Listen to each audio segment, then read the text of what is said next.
Employees took days to file a report of inappropriate contact between two elementary students. The mother says her 5-year-old daughter's school waited all week to file the report to the Department of Child Services. Fox 59's Gabby Gonzalez explains the mother's concerns and shows us how IPS is dealing with the situation.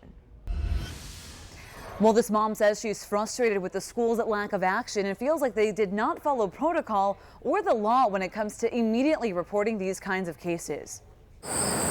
Time on this playground at IPS School 79 turned into a source of anxiety for a kindergarten student and her mom. She said that a little boy in her classroom had touched her inappropriately. That mom, who wants to remain anonymous to protect her child, says the incident happened here on school grounds. It was very disappointing that something like this could have happened at the school, and also very scary that it could have happened on more than one occasion or even with more than one student. The school was notified about all this on Monday, but a DCS report was not filed until Friday. The one lady I spoke with indicated it was because she was afraid of the lack of evidence that we had. It's not our job to decide whether they're going to follow through with the investigation. It's our job to report the allegation, and they really failed in doing that. Yet the mom says her daughter's doctor and staff at Riley Hospital for Children filed reports immediately after seeing the 5-year-old, with the same information given to the school. The only institution that failed to do so within the same day of being notified or even the next day was the school itself. The social worker also advised me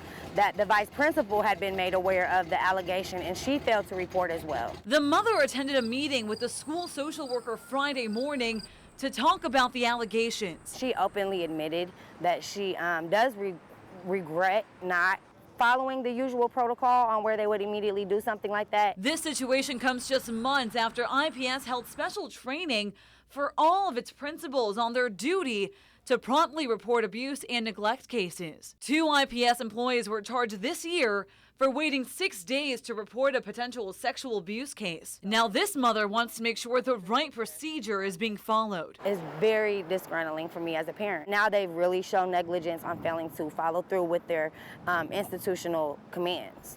We got a statement from IPS about this, saying in part, quote, "The employees who were knowledgeable about the allegation and failed to report it have entered our internal disciplinary process, and we've also learned that up to 3 employees at that school were aware of the allegation." Reporting in the newsroom tonight, I'm Gabby Gonzalez, Fox 59 News. Gabby, thanks. According to state law, allegations of neglect or abuse must be reported to DCS or law enforcement immediately.